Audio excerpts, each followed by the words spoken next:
Muito obrigado, Sr. Presidente. Começar por cumprimentar também os responsáveis do Tribunal de Contas e deixar aqui uma nota prévia de elogio quanto à qualidade da auditoria aqui apresentada e que é objeto desta mesma discussão, quer ao nível daquilo que é a qualidade e a transparência na forma como é apresentado aqui nesta mesma Comissão e, portanto, gostaria de saudar, em primeiro lugar, o Tribunal de Contas por isso. Em segundo lugar, nós temos aqui em discussão a auditoria da gestão e prevenção de riscos, de desastres e catástrofes. E isto, basicamente, o que nós temos aqui em causa e em avaliação é uma radiografia daquilo que é ou que são as infraestruturas e transportes. Não estamos aqui perante uma opinião. Estamos aqui, e vou citar o Sr. Conselheiro, perante evidências, evidências e evidências. E, portanto, não é uma opinião, é uma radiografia do estado destas infraestruturas de transportes. E o que é que este relatório vem evidenciar? Vem evidenciar um estado global de significativa preocupação, quer relativamente à ferrovia, quer relativamente à rodovia. E isso é que está patente e está evidente neste mesmo relatório de auditoria. E o que importa aqui conhecer e saber é se está em causa ou não está em causa a segurança dos passageiros que utilizam as nossas estradas ou utilizam os nossos comboios para fazer as suas deslocações. E, portanto, esta era a primeira pergunta que gostaríamos daqui colocar. Dizer também, apenas numa nota da parte ao Partido Socialista, que não vale a pena vir aqui com a bandeira da Ferrovia 2020, porque se o Tribunal de Contas tivesse realizado também uma auditoria à Ferrovia 2020, teria constatado aquilo que já é público, que apenas há uma taxa de execução de 11%. Portanto, Sr. Deputado, eu diria que o caminho, dando um conselho aqui ao Partido Socialista, eu não iria por aí.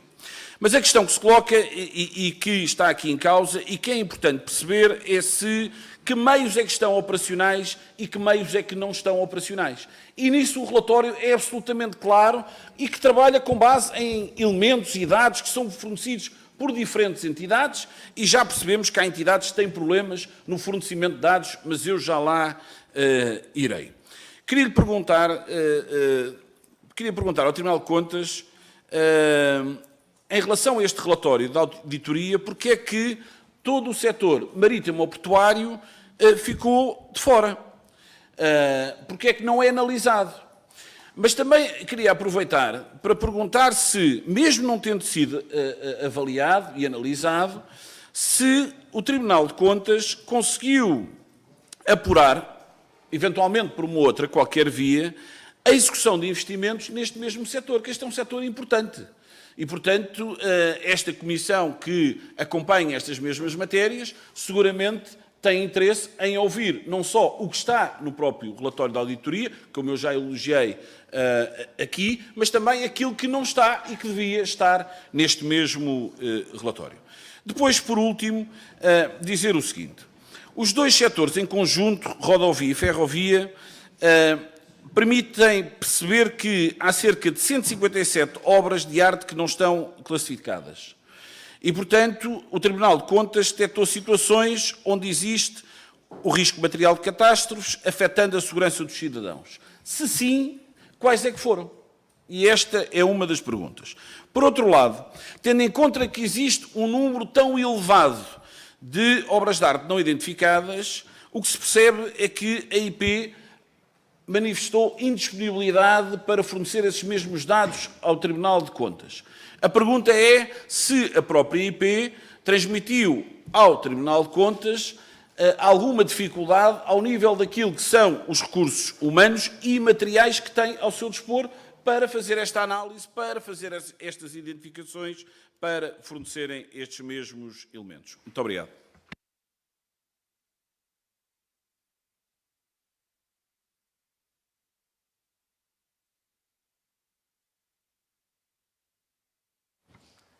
Muito obrigado, Sr. Presidente. Muito obrigado, Sr. Deputado. Agradeço as perguntas.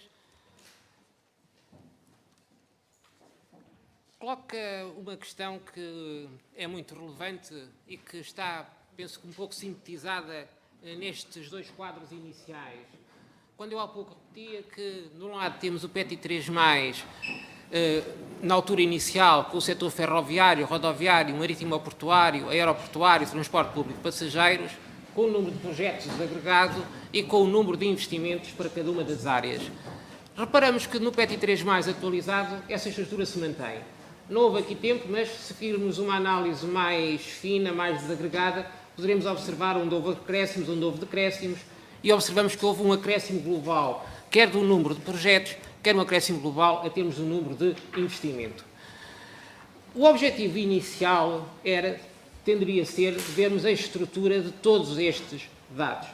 Pelos motivos que eu há pouco já apontei na resposta ao Sr. Deputado Bruno Dias, entre a auditoria temos esta dificuldade, ou temos, se quiserem, este dever de ofício, que é que só podemos trabalhar quando encontramos evidências que sejam fortes, que sejam contraditáveis, que possam dar lugar depois a um juízo de auditoria. Estes vários dados disponíveis, foram depois pedidos de um ponto de vista de IP. A IP, aliás, essa história está toda ela muito contada, muito pormenorizada, se calhar exageradamente pormenorizada, mas são as regras no relatório de auditoria. O que a IP nos diz é que vários destes dados não são de submissão do âmbito da IP. Ou seja, a IP é responsável pela parte ferroviária e pela parte rodoviária. Apesar de haver documentos, quer do PETI 3+, quer do PNI 20, em que estes dados existem. Ou seja, nós colocámos na parte inicial, comparando o projetado, depois não avançámos para a parte da execução. Porquê? Porque seria necessário termos dados que fossem validados por nós, fossem sujeitos a um contraditório e que depois pudessem dar aso a todo este conjunto da persecução normal do relatório de auditoria. E daí, o que é que se faz nestes casos? Faz aquilo que tecnicamente se designa por uma delimitação de âmbito. Ou seja, as evidências recolhidas, as conclusões obtidas, já têm a materialidade suficiente para consubstanciar um trabalho autónomo de auditoria? Feito esse juízo, chegamos à conclusão que sim. Ou seja, já há aqui material com o suficiente robustez, que se foi contraditado, que foi objeto a todas as regras do próprio Tribunal, no sentido de fazer uma publicação. E daí o que é que fizemos? Passámos para o caso da ferrovia e da rodovia. E daí que, reparem, todos estes casos, destas percentagens que estamos a apontar, são fundamentalmente percentagens para a ferrovia e para a rodovia. Com a vantagem de serem dados que foram objeto de disponibilização por parte das infraestruturas de Portugal e tivemos acesso a esses mesmos dados. E o Sr. Deputado coloca duas questões muito pertinentes. Uma que é a questão da segurança. Mas permitam-me reiterar aquilo que já há pouco disse mais do que uma vez. O objetivo desta auditoria não foi a questão da segurança ou da insegurança, foi a questão da operacionalidade ou da inoperacionalidade. Daí que, se olhar, por favor, para a última recomendação toda que o Tribunal faz, eu agora estou a falar de cor, mas espero não me enganar, a última recomendação que o Tribunal faz vai precisamente nesse sentido. Ou seja, criar, divulgar periodicamente matrizes de risco setoriais, com a distribuição do universo de infraestruturas, tomar mitigação desse risco nos casos em que ele for material. Ou seja, se quisermos, eu penso que há pouco já referi a esse aspecto, há aqui uma preocupação que é mais ex ante, de um ponto de vista de segurança. É óbvio que todos sabemos que se houver uma deterioração sistemática, a questão da segurança poderá estar. Agora, atenção, quer a IP frisou isso muito bem, quer os responsáveis por parte do Ministério também frisaram isso muito bem, e nós, obviamente, Tribunal, confiamos no sentido que não está em causa a segurança. Pode estar em causa uma maior ou uma menor operacionalidade. E é também importante vermos que aqueles dados que permitam voltar um pouco atrás, se repararem, nestes vários queijos que estão aqui apresentados, não sei se conseguem ver, mas aparece sempre ali um indicador importante que é o chamado ID, Indicador de Desempenho, não é? Ou seja, fundamentalmente o que está em causa é qual o indicador de desempenho. Indicador de desempenho esse de acordo com uma matriz. Matriz essa que é feita de acordo com os próprios técnicos da IP. E daí que a necessidade, e permito mais uma vez repetir esse aspecto, de fazermos esta leitura cruzada com vários documentos. Ou seja, não basta dizer que o Estado requer atenção, ou é insatisfatório, ou é satisfatório, temos de ver tecnicamente o que é que isso significa. Obviamente o que é que o Tribunal fez? Depois foi tentar descodificar cada uma destas informações. O que é que isto traduz? O que é que isto significa? A outra pergunta que me fez, então, estava em causa a segurança, já pensei responder, quais é que são em concreto? Foi a pergunta, penso eu, que colocou. Bom, aqui houve uma opção do Tribunal do seguinte, isto é um estudo macro, ou seja, nós apresentamos dados agregados, nós não apresentamos os dados estrada A, B, C, ponto X, Y, Z, por aí fora. Esses dados são dados que constam, nomeadamente, quanto às obras de arte no sistema do SEGOA. O sistema do SEGOA é esse a que o Tribunal de Contas, para efeito do seu trabalho, acedeu, onde estão, obviamente, elencadas as várias estradas, as várias obras, com o estado de condição, com o estado de inspeção, ou seja, as que foram inspecionadas, as que não foram inspecionadas, e há depois toda uma série de pormenores técnicos. Nomeadamente, porquê? Porque o grau de inspeção também depende do tipo de obra de arte e a própria frequência dessa inspeção. Tudo isso está objeto nesse sistema de SEGOA e foi objeto por parte do Tribunal. O Tribunal entendeu que, e precisamente naquela preocupação primária que tivemos, isto não é um objeto para causar qualquer tipo de alarmismo, qualquer tipo de catástrofe, é fundamentalmente chamar a atenção do ponto de vista da operacionalidade, não aparecem aqui identificadas essas várias obras. Foram objeto de análise pelo próprio Tribunal e apresentámos na forma de um estudo macro, de um estudo agregado.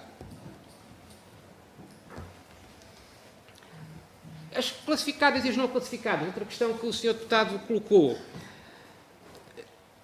Se repararem, há uma evolução que nós referimos entre os anos de 2017 e 2018. Procurámos também fazer um outro trabalho, que foi o trabalho de ver quais as chamadas matrizes, de um ponto de vista de inspeções, os vários tipos de inspeções.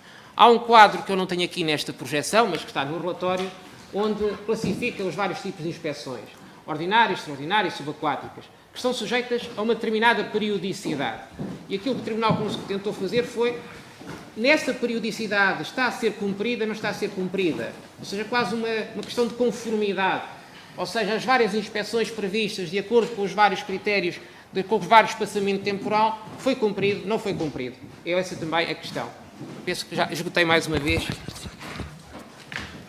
Página 18 do relatório. Muito obrigado.